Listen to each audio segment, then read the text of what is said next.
மாலை வணக்கம். திரும்பமாக உங்களை இன்னொரு வேத பாடத்திலே சந்திப்பதில் மிகவும் மகிழ்ச்சி அடைகிறேன்.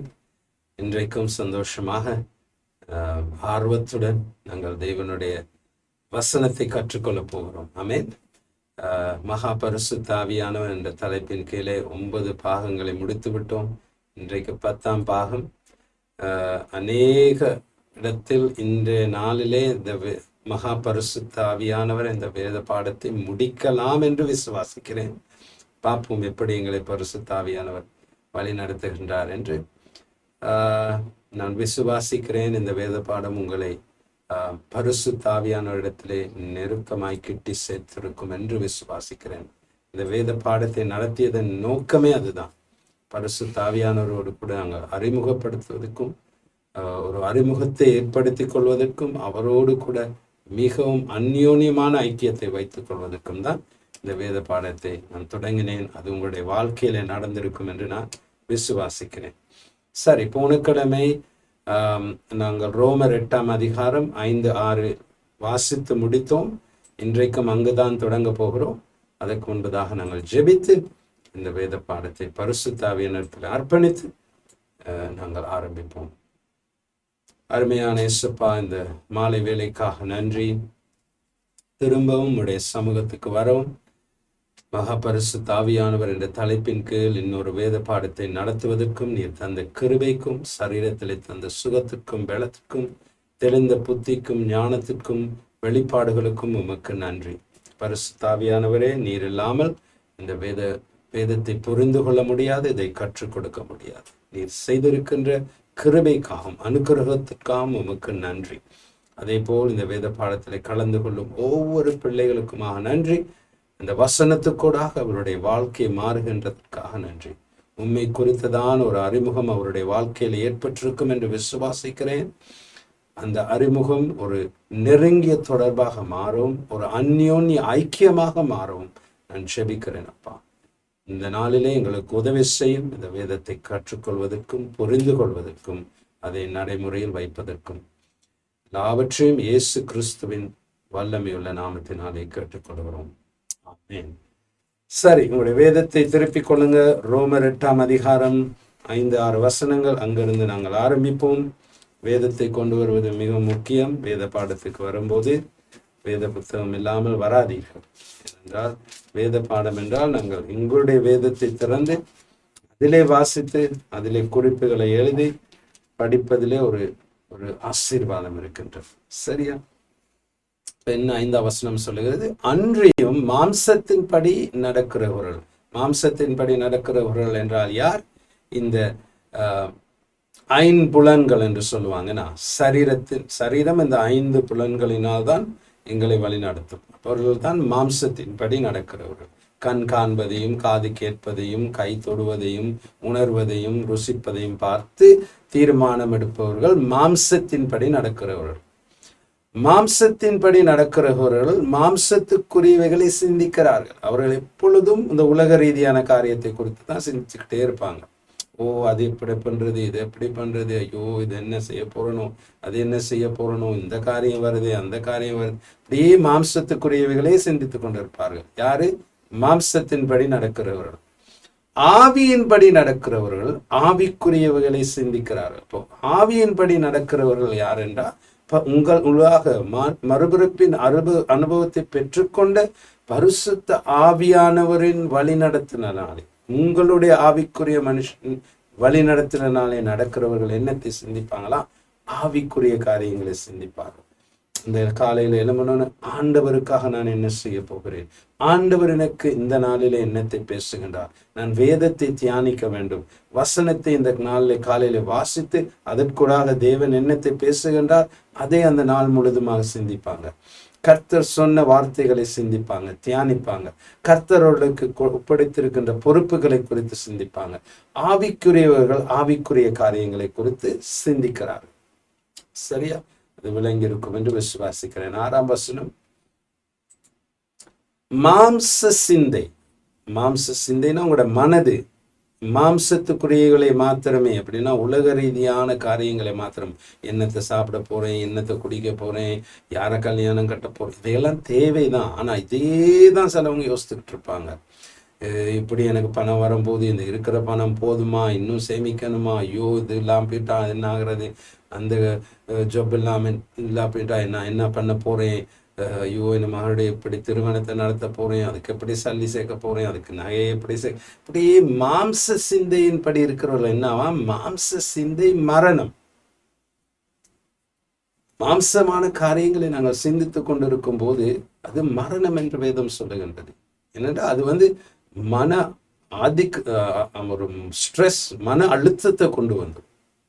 இன்றைக்கு வைத்தியர்கள் சொல்வது என்னன்னா, இன்றைக்கு கண்டுபிடிக்கப்பட்டிருக்குது, அநேக நோய்களுக்கு காரணமே மன அழுத்தம் தான். ஸ்ட்ரெஸ் தான் இன்னைக்கு அநேக நோய்களுக்கு காரணமா இருக்கின்றது. அப்ப மாம்ச சிந்தனை உள்ளவர்கள் எந்த நேரம் உலக காரியங்களை சிந்திச்சு அதை குறிச்சியே வருத்தப்பட்டுக்கிட்டு இருக்கிறவர்களுக்குன்னா மரணம். கடைசியில நோயில கொண்டு போய் விட்டு நோய் வந்து அப்படியே மறைச்சு. ஆவியின் சிந்தையோ ஜீவனும் சமாதானமுமாம். சரியா? அப்ப அருமையான தெய்வ ஜனங்கள், இதை நல்லா புரிஞ்சு கொள்ளுங்க. இயேசு எங்களுக்கு ஒரு பிரச்சனையே இல்லாத, உபத்திரவமே இல்லாத வாழ்க்கையை பொருந்தனை பண்ணி தரல. இந்த உலகத்திலே உங்களுக்கு உபத்திரவம் உண்டு அப்படின்னு சொன்னாங்க. அப்ப உபத்திரவம் இல்லாத வாழ்க்கையே இல்லை, பிரச்சனை இல்லாத வாழ்க்கையே இல்லை. இன்னைக்கு பணம் இருக்கவனுக்கும் பிரச்சனை இருக்கு, பணத்தால வாங்க முடியாத அநேக காரியங்களும் இருக்கு. அப்ப பணம் இருந்தா பிரச்சனையே இல்லைன்னு யோசிக்காங்க.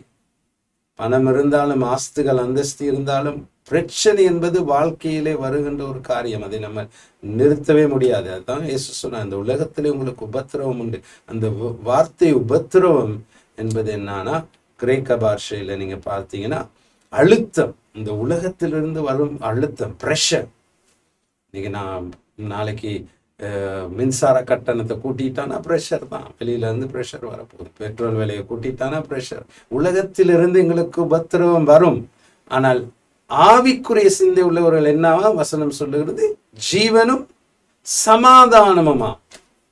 அப்ப நீங்க ஆவிக்குரிய காரியங்களை சிந்திக்கும் போது, ஆண்டவருக்குரிய காரியங்களை சிந்திக்கும் போது, உபத்திரவத்தின் மத்தியிலும் உங்களுக்கு ஜீவனும் சமாதானமும் இருக்கும்.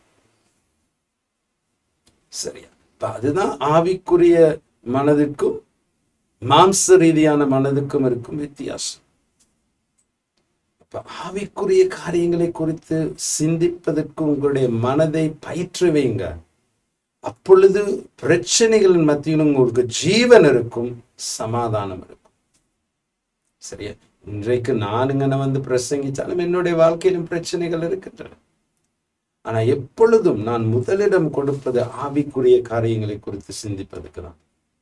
அப்ப அதே ஆவிக்குரிய காரியங்களை சிந்திக்க சிந்திக்க சிந்திக்க, தேவ வசனங்களை சிந்திக்க சிந்திக்க, தேவன் எனக்கு காலையில பேசின வார்த்தை கூட நான் அதை சிந்திக்க சிந்திக்க, தேவன் கொடுத்திருக்கும் ஆவிக்குரிய கடமைகளை கொடுத்து சிந்திக்க சிந்திக்க என்ன நடக்குமா, ஜீவன் வருமா, சமாதானம் வரும். ஆனா உலக ரீதியான காரியங்களை, மாம்சமான சிந்தை மரணம், ஆவிக்குரிய சிந்தையோ ஜீவனும் சமாதானம். அப்ப உங்களுடைய மனதை நாங்க பயிற்சிவிக்கிறது மிகவும் முக்கியம். அதை பயிற்சிவிக்கணும். ஆவிக்குரிய காரியங்களை சிந்திப்பது தற்செயலாக நடக்க போவதில்லை. அருமையான தேவஜனங்கள், அதுக்கு நீங்க பயிற்சிவிக்கணும், உங்களுடைய மனதை பயிற்சிவிக்கணும். இன்றைக்கு ஒரு தற்கொலை படையில இருக்கிற ஒரு மனுஷன், அவன் பிறக்கும் போது நான் தற்கொலை படையில சேர்ந்து தற்கொலை செய்து அநேகரையும் கொல்ல போகிறேன் நான் பிறக்கிறான் இல்ல. ஒரு கூட்டத்தில் அவனை சேர்த்து அவனுடைய மனதை பயிற்சிவிக்கிறாங்க. பிரெயின் வாஷிங்னு சொல்லுவாங்க ஆங்கிலத்துல. அந்த மனதை பயிற்சிவித்து, நீ மறைக்கணும், நீ இதுக்காக நீ மறைக்கணும், இதுக்காக நீ மறிச்சா நீ ஆண்டவருக்கு நீ ஊழியம் செய்கிறாய், அப்படி எப்படின்னு அவங்க சொல்லி அவனுடைய மனதை பயிற்சிவிக்கும் போது அவன் ஒரு நிலைமைக்கு வருகிறான், நான் இதை செய்வது சரி, இதை நான் செய்ய வேண்டும். உங்களுடைய மனதை பயிற்சிவிக்க முடியும். ஆவிக்குரிய காரியங்களை சிந்திக்க உங்களுடைய மனதை பயிற்சிவிக்க முடியும். சரி, மனதை பயிற்றுவிக்காமல் உங்களுடைய வாழ்க்கையிலே மாற்றுதல் ஒன்று வராது. மனம் மாறாமல் உங்களுடைய வாழ்க்கை மாறாது. உங்களுடைய சிந்திக்கும் விதம் மாறாமல் உங்களுடைய வாழ்க்கையில எந்த விதமான மாற்றுதலும் வராது. உங்களுடைய மனதுதான் உங்களுடைய வாழ்க்கையை கட்டுப்படுத்துகின்றது. சொல்றது விளங்குதா? உங்களுடைய மனம் மாறாமல் வாழ்க்கையில் எந்த விதமான மாற்றுதலும் வராது. மனம் மாற்றம்தான் மாற்றத்தை உங்களுடைய வாழ்க்கையில கொண்டு வரும். அப்போ ஒரே விதமா சிந்திச்சுக்கிட்டே இருந்துகிட்டு என்னுடைய வாழ்க்கை மாறப்போகுது என்று நீங்கள் நினைத்தால் அது ஒரு பைத்தியக்காரத்தனம். அதுதான் ரோமர் 12ஆம் அதிகாரம் 2ஆம் வசனத்திலே என்ன பவுல் எழுதுகிறார்? இந்த உலக ரீதியாக சிந்திக்காதீங்க. இந்த பிரபஞ்சத்தின் ஒத்த வேஷம் தெரியாமல், இந்த உலகத்தின் ஒத்த வேஷம் தெரியாமல் தேவனுடைய நன்மையும் பிரியமும் பரிபூரணமான சித்தம் இன்னதென்று பகுத்தறியத்தக்கதாக உங்கள் மனம் புதிதாகிறதுனாலே மறுரூபமாகுங்கள். அப்ப உங்களுடைய வாழ்க்கை மறுரூபமாகணும்னா மனம் மாறணும், மனம் புதிதாகணும். மனம் புதிதாகணும்னா நீங்க சிந்திக்கிற விதங்கள் மாறணும். எதன் அடிப்படையிலே நீங்கள் சிந்திக்க போகிறீங்க? உலக ரீதியாகவா, இந்த பிரபஞ்சத்தின் சிந்தனைகளின் படியா, இல்லற்று இந்த வேதத்தின் சிந்தனைகளின் படியா? அப்ப மறுபிறப்படைந்த ஆவிக்குரிய மனுஷன் உள்ளாக இருக்கிறான். உங்களுடைய மனது வேதத்தின் அடிப்படையிலே மறுரூபமா புதிதாக்கப்படாவிட்டால் உங்களுடைய ஆவிக்குரிய மனுஷனும் உங்களுடைய மனதும் ஒன்றாய் இணைய முடியாது. என்றைக்கு உங்களுடைய ஆவிக்குரிய மனுஷனும் உங்களுடைய மனதும் ஒன்றாய் இணைந்து செயல்பட ஆரம்பிக்கின்றதோ அன்றைக்கு தான் உங்களுடைய வாழ்க்கையில மறுரூபம் வரும், ஒரு மாற்றம் வரும். அப்போ ஒவ்வொரு நாளும் எழும்பும் போது காலையில இன்றைக்கு நான் என்னுடைய மனதை ஆவிக்குரிய காரியங்களை சிந்திக்க பயிற்றுவிக்க போகிறேன் அப்படின்னு தான் நீங்க எழும்பணும். அப்போ உலக ரீதியான சிந்தனைகள் வரும்போது இல்ல, வேதம் இப்படிதான் சொல்லுகின்றது, அதன்படிதான் நான் சிந்திப்பேன்னு நீங்க உங்களுடைய மனதை பயிற்றுவிக்கணும். இப்ப இன்றைக்கு காலையில எழும்பணும்னு ஒரு சிந்தை வருகிறதுன்னு வச்சுக்கொள்வோமே, நீ நீ இந்த நோயிலே சாக போகிற, அது உலக ரீதியான சிந்தை. சரி, அப்ப நீங்க உங்களுடைய மனதை எப்படி புதுப்பிக்கணும்? அவருடைய வசனம் சொல்லுகின்றது, அவருடைய தழும்புகளினாலே நான் குணமானேன். அப்ப அதுதான் ஆவிக்குரிய மனுஷன் பேசுறான். ஆவிக்குரிய மனுஷன் மறுபிறப்படைஞ்சிருக்கான், அதைதான் ஆவிக்குரிய மனுஷன் பேசுகிறான். அப்ப அது ஆவிக்குரிய மனுஷன் பேசும்போது உங்களுடைய மனதும் அதை இணையும் போதுதான் உங்களுடைய சரீரத்தில் ஒரு மாற்றம் வரும். சரீரம், மனம்னா ஆத்மா, ஆத்மாவில் ஒரு பகுதி தான் மனம். அப்ப சரீரம், ஆத்மா, ஆவிக்குரிய மனுஷன் மூன்றும் இணைந்து தான் இருக்கிறார். அப்ப உங்களுடைய மனது சரீரத்தோடு இணையும் போது ஆவிக்குரிய மனுஷனால் ஒன்றுமே செய்ய முடியாது. ஏனென்றால் அவங்க தான் ஆதிக்கம் செலுத்தான். ஏன்னா மேலதிகமான பங்கு யாரு? மனமும் சரீரம். உங்களுடைய மனதும் சரீரமும் இணையும் போது மறுபிறப்படைந்த ஆவிக்குரிய மனுஷனால் எதுவும் செய்ய கஷ்டம். ஆனால் உங்களுடைய மனதும் ஆவிக்குரிய மனுஷனும் இணையும் போது உங்களுடைய சரீரத்தை மேற்கொள்ள அவர்கள் 2 பேராலும் முடியும். சரியா? இன்றைக்கு வச்சுக்கொள்ளுமே, இப்படி யோசிங்களே, 3 பேர் இருக்காங்க, 3 பேர் இருக்கிறாங்க. 2 பேர் ஒரு பக்கம் சேர்ந்து கொள்ளுகிறாரு, ஒருத்தர் ஒரு பக்கம். அப்ப யாரு சண்டை போட்டா வெத்துவாங்க? 2 பேர் இருக்கவங்க வெத்திடுவாங்க. பலன் இந்த பக்கம் தான். அதே போல ஆவி, ஆத்மா, சரீரம் 3ஆ இருக்கும் போது இந்த பக்கம் சரீரம் மாத்திரம் இருந்து இந்த பக்கம் ஆத்மாவும் ஆவிக்குரிய மனுஷனும் இணையும் போது உங்களுடைய சரீரத்தை மேற்கொள்ள முடியும். சரி, சரீரத்துக்கூடாக தான் பிசாசானவன் கிரியை செய்வான். அப்ப ஆவிக்குரிய சிந்தை உள்ள ஒரு மனதை பயிற்சுவீங்க, ஒவ்வொரு நாளும் பயிற்சுவீங்க. அது ரொம்ப ரொம்ப முக்கியம். அதை தான் பவுல் ரோமர் 5:6 எழுதுகின்றார். சரியா? அப்ப இன்றைக்கு சொல்லுவோமே, நீங்க பாஸ்டர் இடத்துல ஜெபிக்க வாரீங்க, பாஸ்டர் பரிசுத்தாவியினாலே நிரம்பி பரிசுத்தாவியானவரோடு கூட அந்யோன்ய ஐக்கியம் வைத்துக் கொண்டு அவராலே பரிசுத்தாவியானவராலே வழி நடத்தப்படுகின்ற விடத்தில் அவர் உங்கள் மேல் கை வைத்து ஜெபிக்கும் போது நீங்கள் ஆவிக்குரிய சிந்தை உடையவர்களாய் இல்லாவிட்டால் அவர் சொல்லும் காரியங்களை ஏற்றுக்கொள்ள தடுமாறுவீர்கள். சரியா? ஒரு உதாரணத்துக்கு, ஒரு தரக்க ஒரு ஆங்கில சபையில இருக்கிற ஒரு விசுவாசி என்ன அவங்க வீட்டுக்கு கூப்பிட்டு ஜெபிக்க வாங்க பாஸ்டர். சரி, அப்ப நான் ஜெபிக்க ஒண்ணுமே அவங்க எனக்கு சொல்லலை. இப்ப நான் போயிட்டு வீட்டுல வர்ஷிப் பண்ணிட்டு ஜெபிக்கிற நேரம் பரிசுத்த ஆவியானவர் என்னுடைய இருதயத்துல சொன்னாரு, இந்த வீட்டை ஆண்டவர் உன்னுடைய பேரிலே தரப்போகின்றார் அப்படின்னு. அப்ப அதை நான் சொன்னோன்னு அந்த சிஸ்டர் ஒண்ணுமே சொல்லலை. அவங்களோட ஒரு முகத்துல எந்த விதமான மாற்றமுமே தெரியல. ஆனா நான் சொல்றத சொன்னேன்.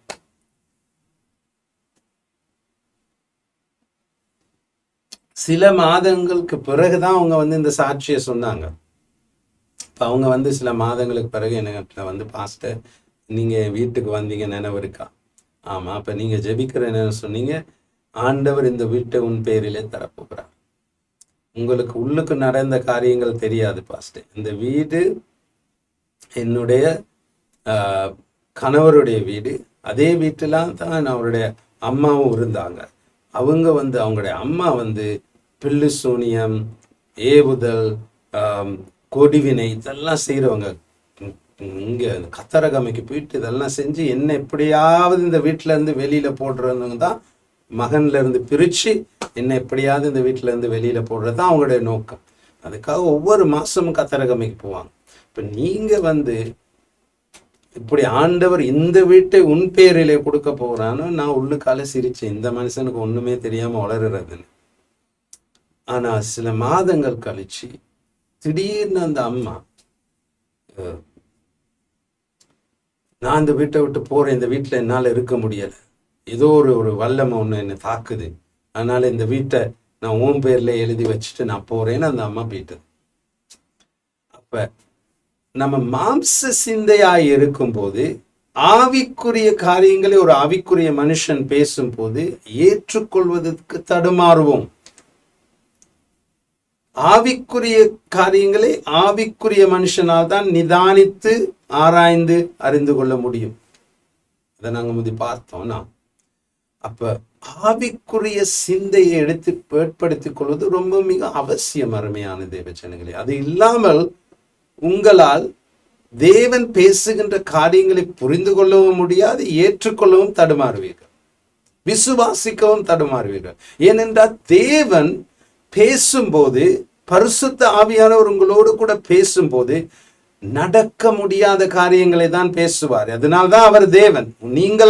உங்களால் அதை நடத்த முடியும்னா ஏன் உங்களுக்கு தேவன் அவசியம்? தேவன் அவசியம் இல்லையே, நீங்களே செஞ்சு முடிச்சிடலாமே.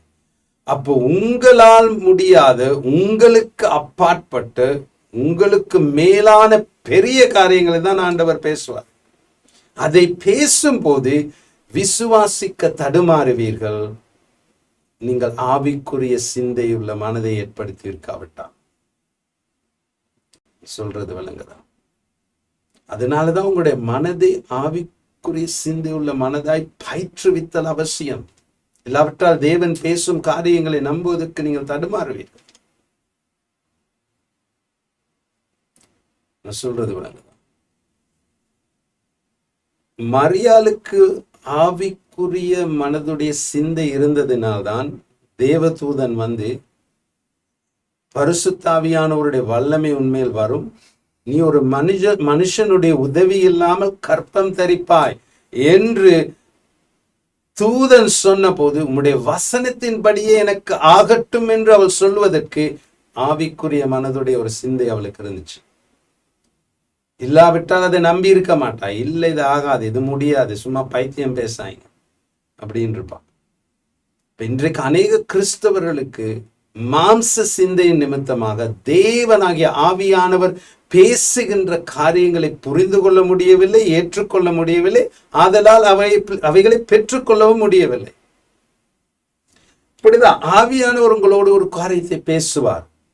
அதை நீங்கள் விசுவாசித்து ஏற்றுக்கொள்ளாவிட்டால் அவர் உங்களோடு முரண்பட மாட்டார். முரட்டுத்தனம் பண்ணி இதை நீ செய்ய போறேன்னு செய்ய மாட்டார். சொல்றது விளங்குது. ஒரு தடவை பேசுவாரு, அதற்கு நீங்க கீழ்ப்படியாட்டி அதை கீழ்ப்படியும் வரைக்கும் இன்னொரு தடவை பேச மாட்டார். சொல்றது விளங்குதா? அப்ப மாம்ச சிந்தை மரணம். மாம்ச சிந்தை தேவனுடைய காரியங்களை புரிந்து கொள்ளாது. தேவன் பேசும் காரியங்களை பகுத்தறிந்து கொள்ள முடியாது. அப்ப எப்படி பாஸ்டர் ஒரு ஆவிக்குரிய சிந்தை உள்ள மனதை நான் ஏற்படுத்திக் கொள்வது? வசனத்தை தியானிங்க. வசனத்தினால உங்களுடைய மனதை புதிதாக்குங்க. அதனூடாக நீங்கள் மறுரூபமாக்கப்படுவீர்கள். அதனால தானே ஆண்டவர் வசனத்தை நம்மளுக்கு கொடுத்திருக்காரு. இல்லாட்டி வேற ஏதாச்சும் கொடுத்துட்டு இருக்கலாம். 1 கொரிந்தியர் 2ஆம் அதிகாரம் 13 தொடக்கம் 15 வரை. இதுல நான் சொன்னதை பவுல் இதை தான் இந்த இடத்துல சொல்றாரு. நான் விளங்கப்படுத்தினது 1 கொரிந்தியர் 2ஆம் அதிகாரம் 13 தொடக்கம் 15. 1 கொரிந்தியர் 2ஆம் அதிகாரம் 13 தொடக்கம் 15. அவைகளை நாங்கள் மனுஷ ஞானம் போதிக்கிற வார்த்தைகளாலே பேசாமல் இவைகளை தேவன் தயார் பண்ணினவைகளை. நீங்க 9ஆம் வசனத்துல இருந்து வாசித்தீங்கன்னா பவுல் என்ன சொல்றான்னா, தேவன் தயார் பண்ணின காரியங்களை எங்களுடைய கண் காணவும் இல்லை, காதுகள் கேட்கவும் இல்லை, எங்களுடைய மனதிலே அவை இன்னும் தோன்றவும் இல்லை. சரியா? அவைகளை பரிசுத்த ஆவியானவரோடு கூட தான் ஆண்டவர் வெளிப்படுத்துவார் என்று 9-10 வசனங்களை பவுல் சொல்லுகிறார். அப்ப இவைகளை தேவன் தயார் பண்ணினவைகளை, உங்களுக்காக தேவன் தயார் பண்ணினவைகளை, அவைகளை நாங்கள் மனுஷ ஞானம் போதிக்கின்ற வார்த்தைகளிலே பேசாமல். இப்ப நான் அந்த சகோதரிக்கு நான் சொன்ன போது, தேவன் உங்களுக்கு இந்த வீட்டை கொடுக்க போறனா மனுஷ ஞானத்தின்படிதான் இந்த சகோதரி சிந்திச்சாங்க. என்ன மனுஷ ஞானம் என்ன சொல்லுது? இந்த மனுஷனுக்கு தெரியல வீட்டுக்குள்ள நடக்கிற கூத்து, இதை எப்படி எனக்கு இந்த வீடு கிடைக்க போகுது? அது மனுஷ ஞானம்.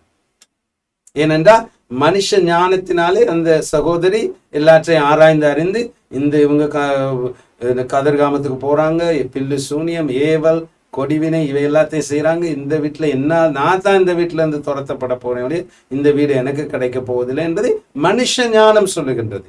சரியா? ஆனால் தேவனுடைய ஞானம் என்ன சொல்லுகின்றது? இந்த வீட்டை நான் உனக்கு கொடுக்க போறேன். அப்ப மனுஷ ஞானம் போதிக்கிற வார்த்தைகளாலே பேசாமல், அப்ப ஆவியானவர் உங்களோடு கூட பேசும்போது மனுஷ ஞானம் போதிக்கிற ஞானத்திலே பேச மாட்டார், அவருடைய ஞானத்தினாலே பேசுவார். மனுஷ ஞானம் போதிக்கிற வார்த்தைகளாலே பேசாமல் பரிசுத்த ஆவி போதிக்கிற வார்த்தைகளாலே பேசி ஆவிக்குரியவைகளோட சம்பந்தப்படுத்தி காண்பிக்கின்றோம். அப்ப ஆவியானவர் பேசும்போது அது என்ன? ஆவிக்குரிய காரியம்.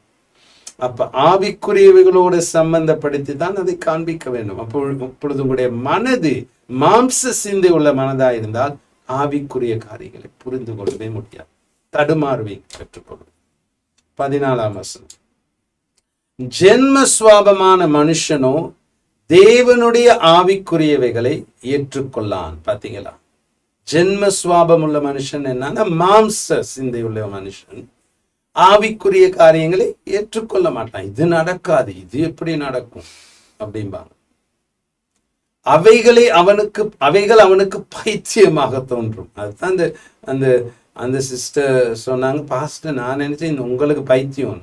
நீங்க அந்த நேரம் அதை சொன்ன ஒரு உதாரணத்துக்கு நான் இதை சொல்றேன். அவங்க சொன்னாங்க, உண்மைக்குமே பாஸ்டர் கோவிச்சுக்கிறாங்க, நான் நினைச்சேன் உங்களுக்கு பைத்தியம் இப்படி சொல்றதுக்கு.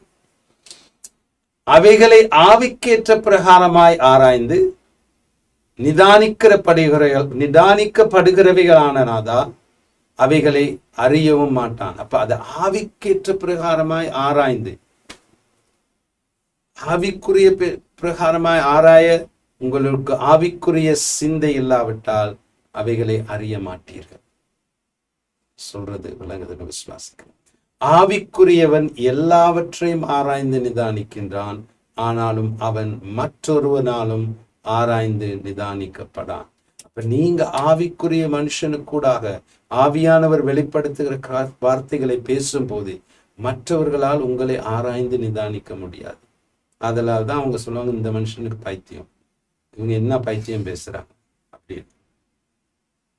அப்ப அருமையான தெய்வ ஜனங்களே, ஆவியானவரோடு கூட நாங்கள் வேலை செய்ய வேண்டும் என்றால், நல்லா கேட்டுக்கொள்ளுங்க, ஆவியானவரோடு கூட நாங்கள் வேலை செய்ய வேண்டும் என்றால், ஆவியானவரினால் வழி நடத்தப்பட வேண்டும் என்றால், முதலாவது எங்களுடைய ஆவிக்குரிய மனுஷன் மறுபிறப்பின் அனுபவத்தை பெற்றிருக்க வேண்டும்.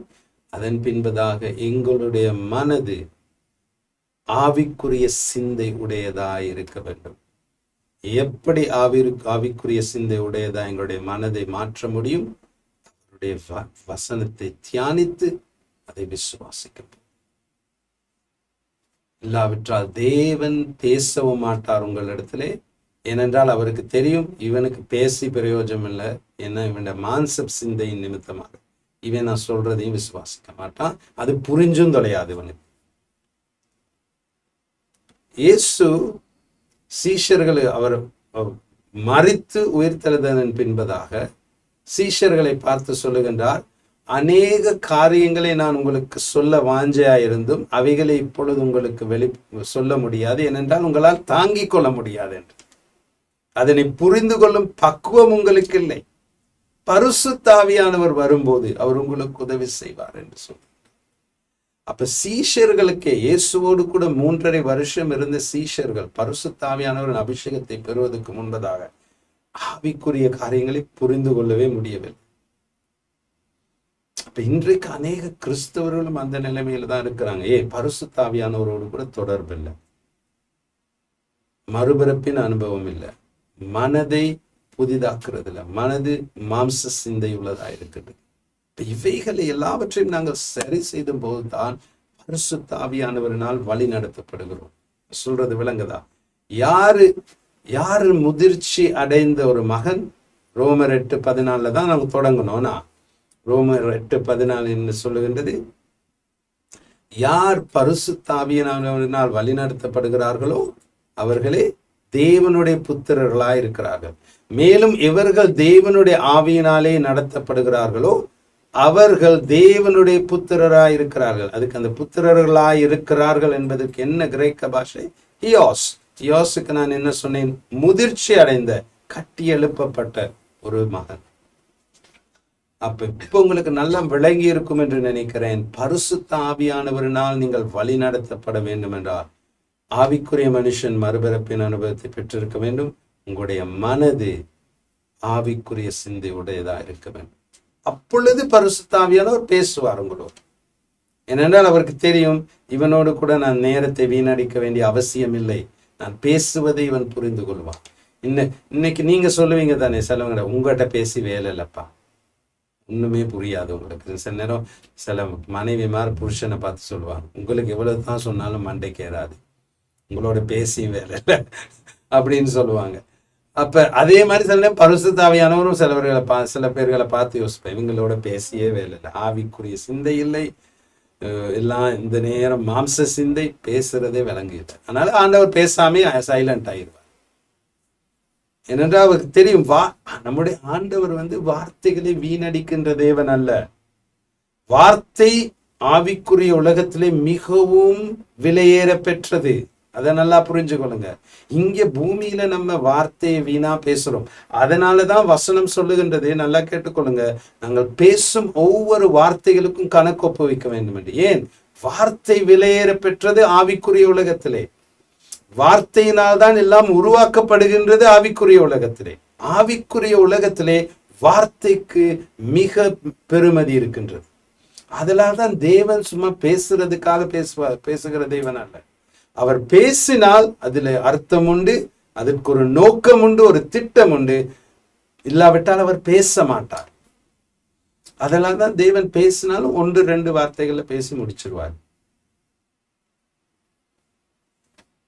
சொல்றது விளங்குதா? அப்ப வார்த்தைகள் மிகவும் வல்லமை உள்ளது. அப்ப தேவன், நீங்கள் மாம்ச சிந்தையா இருக்கும் போது உங்களோடு கூட வார்த்தைகளை வீணடிக்க போவதில்லை. எந்த ஒரு மகளோ தன் ஆவிக்குரிய மனுஷனின் மறுபிறப்பின் அனுபவத்தை பெற்ற பின்பு வசனத்தை தியானித்து ஆவிக்குரிய சிந்தைகளை ஏற்படுத்திக் கொள்ளுகின்றார்களோ அவர்களிடத்திலே தேவன் பேசுவார். ஏனென்றால் அவர்கள் முதிர்ச்சி அடைந்தவர்கள், பரிசுத்த ஆவியினால் வழிநடத்தப்பட கூடியவர்கள். அப்ப இன்றைக்கு அருமையான தெய்வ ஜனங்களே, நல்லா அதை கேளுங்க. 3 குரல்கள் மூலம், சரியா, 3 குரல்களோ இல்லாட்டி சத்தம் மூலம் உங்களுடைய வாழ்க்கையை நீங்கள் நிர்வகிக்க முடியும், இல்லாவிட்டால் வழி நடத்த முடியும். 3 சத்தங்கள், 3 குரல்கள் வாழ்க்கையில். அப்ப முதலாவது என்னவென்றால் உங்களுடைய உணர்ச்சிகள். உணர்வுகள் உங்களுடைய உணர்வுகளின் சத்தம். உணர்ச்சிகளுக்கு ஒரு சத்தம் உண்டு, உணர்வுகளுக்கு ஒரு சத்தம் உண்டு.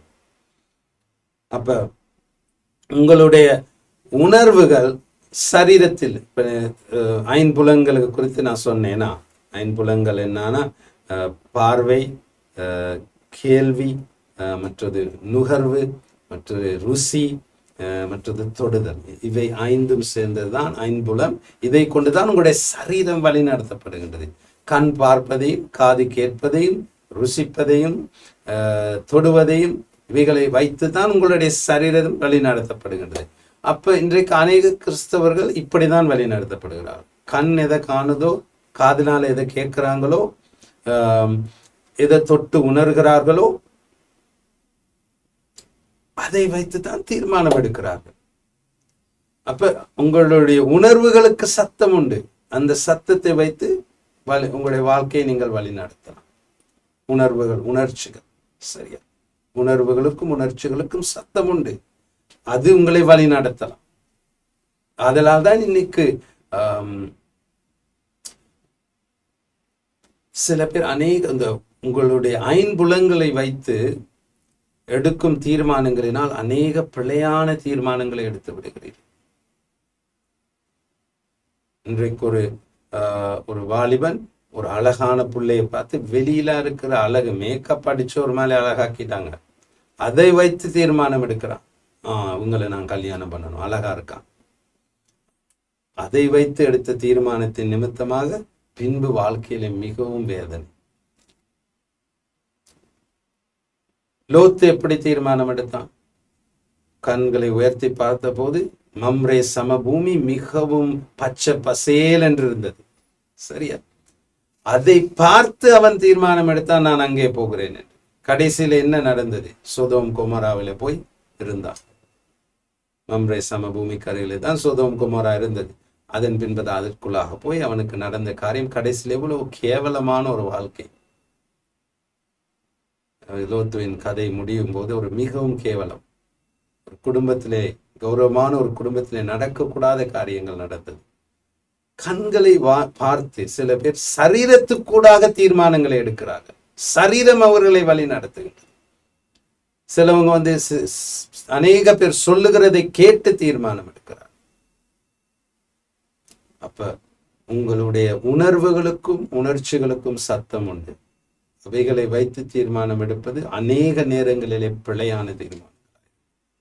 2வது, உங்களுடைய ஆத்மாவில் இருக்கும் உங்களுடைய மனதை பயன்படுத்தி ரீசனிங், நியாயப்படுத்தி தீர்மானங்களை எடுக்கிறீர்கள். அதை குறித்து ஆராய்ந்து சில காரியங்களுடைய மனதின் அறிவை பயன்படுத்தி காரியங்களை ஆராய்ந்து நியாயப்படுத்தி அதன் பின்பதாக தீர்மானம் எடுக்கிறீர்கள்.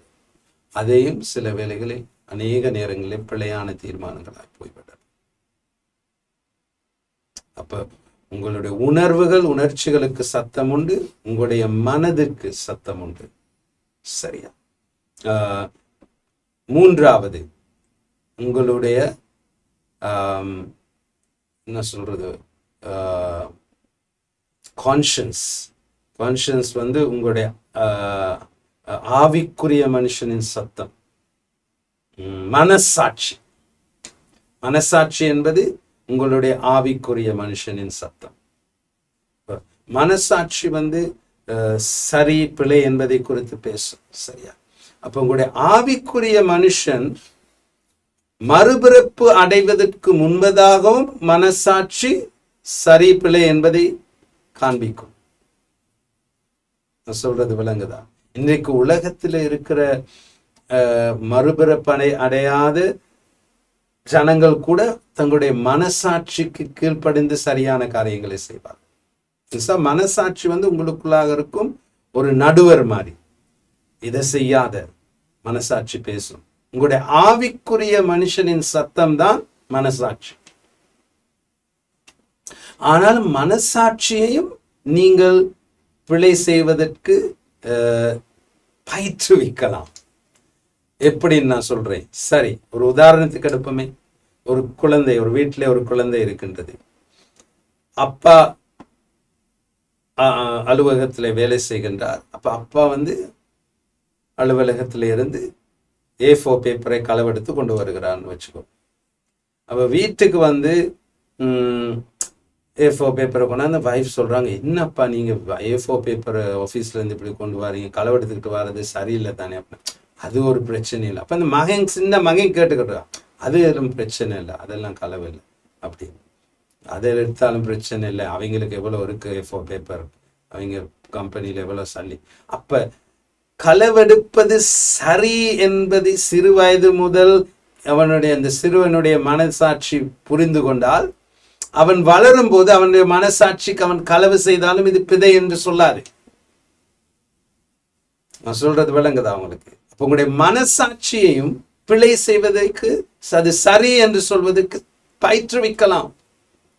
அப்ப சில பேர் சொல்லுவாங்க, மனசாட்சி எப்பயுமே சரியானது தான் சொல்லும் அப்படின்னு. நான் அதை ஏற்றுக்கொள்ள மாட்டேன். மனசாட்சியும் நீங்கள் பிழை செய்வதற்கு பயிற்றுவிக்கலாம். அப்ப சிறு வயதிலிருந்து பிழையானதையும் நாங்கள் சரி என்று ஒரு சிறு பிள்ளைக்கு கற்றுக் கொடுத்தோம் என்றால், அந்த சிறு பிள்ளையுடைய மனசாட்சி பிழையானதை சரி என்று ஏற்றுக்கொண்டு அதை சரி என்று சொல்லும், பிழை என்று சொல்லாது. சரியா? அப்ப அதனாலதான் அருமையான தேவ ஜனங்களை நல்லா கேட்டுக்கொள்ளுங்க. நீங்க மறுபிறப்பின் அனுபவத்தை பெற்றுக்கொள்ளும் போது வசனம் சொல்லுகின்றது, இயேசு கிறிஸ்துவின் இரத்தம் உங்களுடைய மனசாட்சியையும் கழுவும் என்று. அதுதான் இயேசு கிறிஸ்துவின் இரத்தத்தின் வல்லமை. உங்களுடைய பாவங்களை மாத்திரம் கழுவுவதல்ல, உங்களுடைய மனசாட்சியையும் கழுவி புதுப்பிக்கும். அப்ப நீங்க சிறு வயது முதல் உங்க பிழையானவர்களினால் பிழையும் சரி என்று நீங்கள் கற்றுக் கொடுக்கப்பட்டு, உங்களுடைய மனசாட்சி அது என்ன வார்த்தைன்னு சொன்னா, மனசாட்சி கான்ஷியன்ஸ் டிஃபைல்டுன்னு சொல்லுவாங்க ஆங்கிலத்தில். மனசாட்சி அசுத்தம் பண்ணப்பட்டிருந்தாலும் இயேசு கிறிஸ்துவின் இரத்தம் உங்களுடைய மனசாட்சியை கழுவி திரும்ப புதுப்பித்து உங்களுடைய மனசாட்சி சரியானதை சரி என்று சொல்லும், பிழையானதை பிழை என்று சொல்லும். சரியா? அப்ப ஒரு மனுஷனை எடுத்துக்கொண்டா, இன்றைக்கு என்னை எடுத்துக்கொள்ளுமே ஒரு உதாரணத்துக்கு, நான் என் உணர்ச்சிகளினாலும் உணர்வுகளினாலும் வழி நடத்தப்படலாம். நான் என்னுடைய மனதின் நியாயப்படுத்துதலினாலே வழி நடத்தப்படலாம். இல்லாவிட்டால் நான் என்னுடைய மனசாட்சி ஆவிக்குரிய மனுஷனின் சத்தத்தினால் வழி நடத்தப்படலாம். சரியா? அப்போ ஒரு மனிதனை எடுத்துக்கொண்டால் இந்த 3 காரியங்களுக்கூடாக அவன் தன் தீர்மானங்களை எடுக்கலாம். உணர்ச்சிகள் சரீர ரீதியானது, 2வது ஆத்ம ரீதியானது, மனதிலே காரியங்களை நியாயப்படுத்துவதற்குடாக இருக்கலாம். 3வது தன்னுடைய ஆவிக்குரிய மனுஷனின் மனசாட்சியின் சத்தத்தை கேட்டு அவன் தீர்மானம் எடுக்கலாம். இப்போ இன்றைக்கு ஒரு பிழையான காரியத்தை செய்ய போகும்போது உங்களுடைய மனசாட்சி சொல்லுமெனா, செய்யாத. அப்ப அதை கேட்டு அவன் தீர்மானம் எடுக்கலாம். அப்ப இந்த 3 சத்தங்களை வைத்து உங்களுடைய வாழ்க்கையை நீங்கள் தீர்மானங்களை எடுத்து வழி நடத்தலாம். சரியா? அப்ப அது உங்களுக்கு விளங்குது என்று நான் விசுவாசிக்கின்றேன். அப்ப அருமையான தெய்வ ஜனங்களே, அப்ப உங்களுடைய மனதை நீங்கள் புதுப்பிக்க வேண்டும், பயிற்றுவிக்க வேண்டும் தெய்வ வசனத்துக்கூடாக. அது மாத்திரமல்ல, உங்களுடைய மறுபிறப்பின் அனுபவத்தை பெற்றுக்கொண்ட ஆவிக்குரிய மனுஷனையும் நீங்கள் கட்டியெழுப்ப வேண்டும். இந்த 2 காரியத்தையும் நீங்கள் செய்வது அவசியம். உங்களுடைய ஆவிக்குரிய மனுஷனினால் வழிநடத்தப்படுவதனால் இந்த 3 சத்தத்திலும் எந்த சத்தத்தினால் நீங்கள் மிகவும் நேர்த்தியாக கூர்மையாக வழிநடத்தப்பட முடியும் என்றால் உங்களுடைய ஆவிக்குரிய மனுஷனின் சத்தத்தினால். ஏன்? உங்களுடைய ஆவிக்குரிய மனுஷன் சரி பிழை என்பதை சொல்லுவான். அதோடு கூட பரிசுத்த ஆவியானவரும் உங்களுடைய ஆவிக்குரிய மனுஷனுக்குள் இருக்கும் போது அவரும் உங்களுடைய ஆவிக்குரிய மனுஷனுடைய சத்தத்துக்குள்ள வழி நடத்துவார். அப்பொழுது நீங்கள் எடுக்கும் தீர்மானங்கள் நேர்த்தியானதாயும் சரியானதாயும் இருக்கும். சரியான சொல்றது விளங்க. இப்ப இன்னைக்கு உலகத்துல இருக்கிறவர்கள் இன்றைக்கு உலகத்துல இருக்கிற மற்ற மதத்தினரிடத்தில் கதைக்கும் போது அவர்கள் ஒரு நாளும் ஆவிக்குரிய மனுஷனை குறித்து கதைக்கவே மாட்டாங்க. நல்லா கதைச்சு பாருங்க. மற்ற சமயத்துல இருக்கிறவங்க ஆவிக்குரிய மனுஷனை குறித்து அவங்களுக்கு தெரியாது, கதைக்கவே மாட்டாங்க. ஆத்மா சரீரம் இதை ரெண்டையும் குறித்து தான் கதைப்பாங்க. அந்த ரெண்டு காரியத்தையும் வைத்துதான் உலகத்தில் இருப்பவர்கள் தங்களுடைய வாழ்க்கையை வழி நடத்துகிறார்கள், தீர்மானம் எடுக்கிறார்கள், வழி நடத்துகிறார். ஆனால் கிறிஸ்தவனோ, மறுபிறப்பின் அனுபவத்தை பெற்றுக்கொண்ட கிறிஸ்தவனோ, அவன் தீர்மானம் எடுப்பது ஆவிக்குரிய மனுஷனின் வழி நடத்தலினால். அவன் முக்கியத்துவம் கொடுப்பது ஆவிக்குரிய மனுஷனின் வழி நடத்தினான். அது தெளிவாக உங்களுக்கு விளங்கப்படுத்திட்டேன். ஆவியானவர் எப்படி உங்களை வழி நடத்துவார் என்று. நான் சொல்றது விளங்குதான்? நான் சொல்றதை கொஞ்சம் யோசித்து பாருங்க. இந்த வேத பாடத்தை திரும்பவும் கேளுங்க. அப்போ உங்களுக்கு தெளிவு வரும். ஆவிக்குரிய மனுஷனினால் வழி நடத்தப்படுகிறவன் தான் மிகவும் நேர்த்தியான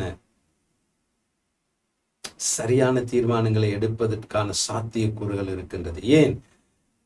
பரிசுத்த ஆவியானவர் வரப்போகிற காரியங்களை குறித்து அறிந்திருக்கின்றார். சொல்றது விளங்குதான்? அப்ப உங்களுக்கு உங்களுடைய ஆவிக்குரிய மனுஷனுக்குள்ளாக இருக்கும் பரிசுத்த ஆவியானவர் உங்களுடைய ஆவிக்குரிய மனுஷனுக்கு பேசும்போது, ஆவிக்குரிய மனுஷனுடைய குரல் தான் உங்களுடைய மனசாட்சி. அவன் அதை பேசும்போது நீங்கள் எடுக்கும் தீர்மானங்கள் நேர்த்தியானதாயும் சரியானதாயும். அப்ப அதை செய்வதற்கு அருமையான தேவன் செய்வீங்களே, ஆவியானவர் உங்களை வழி நடத்துவதற்கு ஆவிக்குரிய மனுஷனை பயிற்றுவித்து கட்டி எழுப்ப வேண்டும். உங்களுடைய மனதை புதுப்பிக்க வேண்டும். மாம்ச சிந்தை இல்லாமல் ஆவிக்குரிய சிந்தையுடைய மனதாய் அதை பயிற்றுவித்து புதுப்பிக்க வேண்டும். இந்த ரெண்டு காரியத்தையும் நீங்கள் கட்டாயமாய் செய்ய வேண்டும். அது இல்லாமல் நீங்கள் பரிசுத்த ஆவியானவரினால் வழி நடத்தப்படுவது கடினம். அப்ப அருமையான தேவ ஜனங்களை, உங்களுடைய ஆவிக்குரிய மனுஷனை பயிற்றுவித்து அவனை கட்டி எழுப்புவதற்கு கொஞ்சம் காலம் செல்லும், நேரம் எடுக்கும். இன்றைக்கு ஒரு நாள்ல உங்களுடைய ஆவிக்குரிய மனுஷனை கட்டி எழுப்பிட முடியாது. ஒரு நாள்ல உங்களுடைய ஆவிக்குரிய மனுஷனை உங்களுடைய மனதையும் புதுப்பித்து கட்டி எழுப்பி விட முடியாது.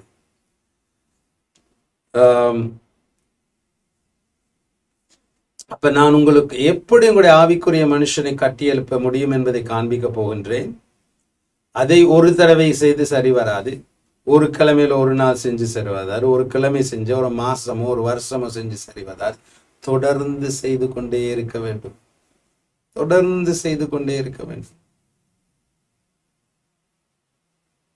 இப்ப இன்றைக்கு சொல்லுவேன், உதாரணத்துக்கு ஒரு கிரிக்கெட்டர், என்னுடைய நேரம் சரி, ஒரு கிரிக்கெட்டர் நல்ல ஒரு கிரிக்கெட்டரா இருக்கணும்னா இந்த நாளும் நெட்ஸ்ல அவர் பிராக்டிஸ் பண்ணணும்.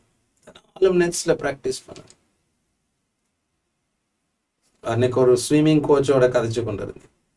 அவர் சொன்னார், பாஸ்ட் 4 மாசம் நான் ஸ்விம் பண்ணாம இருந்ததுனால இப்போ ஒரு லென்த் கூட ஸ்விம் பண்றதுக்கு எனக்கு கஷ்டமா இருக்கு. நல்லா ஸ்விம் பண்ணணும், தொடர்ந்து ஸ்விம் பண்ணிக்கொண்டே இருக்கணும். அதே மாதிரி உங்களுடைய ஆவிக்குரிய மனுஷனையும் உங்களுடைய மனதை ஆவிக்குரிய சிந்தை உள்ளதாயும் உங்களுடைய ஆவிக்குரிய மனுஷனை கட்டி எழுப்பி பயிற்றுவிக்கிறது என்றால் காலம் செல்லும். தொடர்ந்து செய்து கொண்டே இருக்க வேண்டும். அப்பொழுதுதான் கட்டி எழுப்ப முடியும். சொல்றது விளங்குதான்? அப்ப உங்களுடைய உங்களுடைய மகனோ மகளோ பிறந்த போது நாங்கள் அந்த மகனையோ மகளையோ பாடசாலைக்கு அனுப்புகிறோம். முதலாவது கிண்டர் கார்டனுக்கு அனுப்புகிறோம், மாண்டெஸ்வரி, கிண்டர் கார்டன், அப்புறம் ஸ்கூல். ஏன்? பயிற்றுவிப்பதற்கு, கட்டி எழுப்புவதற்கு. அப்ப அவருடைய ஒரு ஸ்கூலுக்கு போகும்போது அவருடைய மனது கட்டி எழுப்பப்படுகின்றது, பயிற்றுவிக்கப்படுகின்றது. மனது, அவருடைய ஆத்மா. அது மாத்திரமல்ல, நாங்க சரீரத்தை நல்ல திடமாயும் பலமாயும் வைத்துக் கொள்வதுக்கு என்ன, ஜிம்முக்கு போவோம். இப்ப ஜிம்முக்கு போய் ஒரு அவர் மற்றவங்க செய்யறதை பார்த்துட்டு உட்காந்துருன்ட்டு வந்து அவங்களுடைய உடம்பு திடனாயிருமா, மசில் எல்லாம் வந்துருமா? இல்லை. போய் அந்த மிஷின்ல ஒர்க் அவுட் செய்யணும். ஒரு நாள் போயிட்டு வந்து ஆமா மசில்லாம் வந்துருச்சுன்னுட்டு இருக்காருமா. தொடர்ந்து போகணும், தொடர்ந்து போய் வேலை செய்யணும், ஜிம்ல தொடர்ந்து பாடசாலைக்கு போகணும், தொடர்ந்து படிக்கணும். அப்பதான் உங்களுடைய மனது கட்டி எழுப்பப்படுகின்றது, பயிற்றுவிக்கப்படுகின்றது. உங்களுடைய சரீரம் கட்டி எழுப்பப்படுகின்றது, பயிற்றுவிக்கப்படுகின்றது. அதே போல உங்களுடைய ஆவிக்குரிய மனுஷனை கட்டி எழுப்பி பயிற்றுவிக்கணும்னா தொடர்ந்து நான் சொல்ல போகும் காரியங்களை செய்ய வேண்டியது அவசியம். இல்லாவிட்டால் உங்களுடைய ஆவிக்குரிய மனுஷனையும் உங்களுடைய மனதையும் கட்டி எழுப்ப முடியாது, பரிசுத்த ஆவியானவரினால் வழி நடத்தப்படுவதற்காக. அதை சொல்லி நான் இன்றைக்கு முடிக்கிறேன்.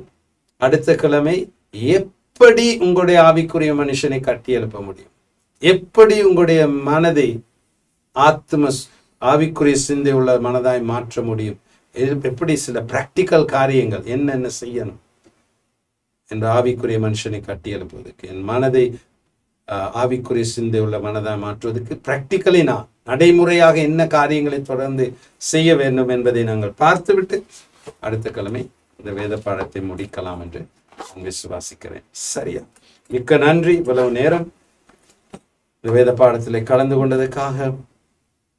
திரும்பவும் இந்த ஒரு தடவை அல்ல 2-3 தடவை கேளுங்கள் இந்த வேத பாடத்தை. அப்பொழுது பரிசுத்த ஆவியானவரினால் வழி நடத்தப்படுவதை குறித்து உங்களால் புரிந்து கொள்ள மிக இலவாக இருக்கும். இன்றைய நாளிலே நீங்கள் முதலாவது தடவையாக இந்த வேத பாடத்தில் இணைந்திருப்பீர்கள். ஆனால் தயவு செய்து நான் உங்களுடன் கேட்டுக்கொள்வது, திரையின் கீழே வரும் லிங்கில் போய் எங்களுடைய யூடியூப் சேனலில் இருக்கின்ற மற்ற முடித்த 9-10 பாகங்களை பாருங்க. அப்போதான் இந்த நான் இன்றைக்கு கற்றுக் கொடுத்து இன்னும் அதிகமாக தெளிவாக இருக்கும். சரியா? அவைகள் எங்களுடைய யூடியூப் சேனலிலே இருக்கின்றது. இலவசமாய் உங்களுக்கு இலகுவான நேரத்திலே பார்த்து நீங்கள் கற்றுக்கொள்ளலாம். ஏனென்றால் மறுபிறப்பு அனுபவத்தை பெற்றுக்கொண்டதன் பின்பதாக ஆவியானவரினால் வழிநடத்தப்படும் நிலைமைக்கு வருவது மிகவும் அவசியம். அருமையான தேவ ஜனங்களே, அதை நீங்கள் புரிந்து கற்றுக்கொள்ளாவிட்டால் தேவன் ஆயத்தம் பண்ணின காரியங்களை பெற்றுக்கொள்ள மாட்டீர்கள்.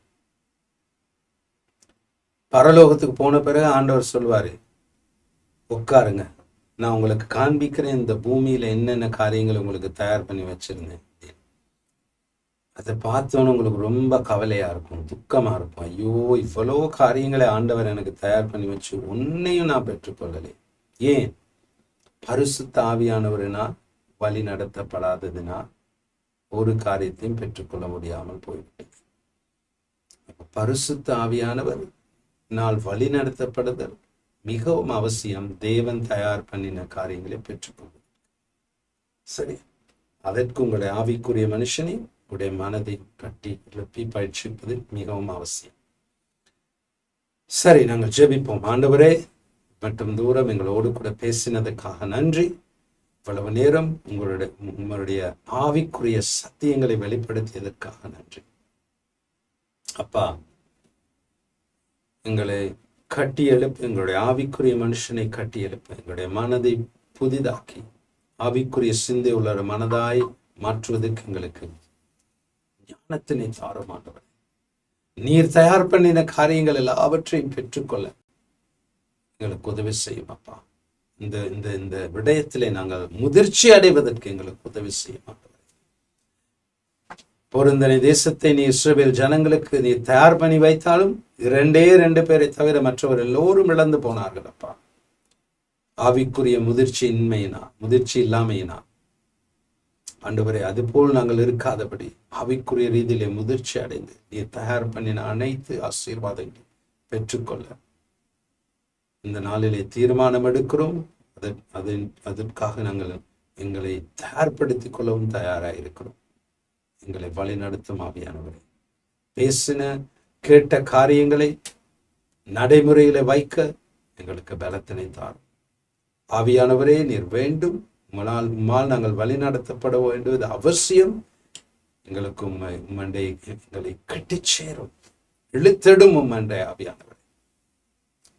வசனத்தை கேட்டுக்கொண்டிருக்கின்ற ஒவ்வொரு பிள்ளைகளையும் மண்டையில் இழுத்திடும் ஆண்டவர் வெளிப்பட்டதும் இயேசு கிறிஸ்துவின் வல்லமையுள்ள நாமத்தினாலே. கர்த்தர் தாமே உங்களை ஆசீர்வதிப்பாராக. ஞாயிற்றுக்கிழமை ஆராதனையில் உங்களை சந்திக்கின்றேன். இந்த கிழமை உங்களுக்கு ஆசீர்வாதமாக இருக்கும். கர்த்தருடைய கிருபையிலே நிரம்பி வடிவீர்கள். கர்த்தருடைய நன்மையும் கிருபையும் உங்களை தொடரும்படி அவருடைய அபிஷேகம் உங்கள் மேல் இறங்குவதாக. கர்த்தருடைய வெளிச்சம் உங்கள் மேல் பிரகாசிப்பதாக. கர்த்தர் அவருடைய பிரசன்னத்தை உங்கள் நடுவிலே வைப்பாராக. ஆமென்.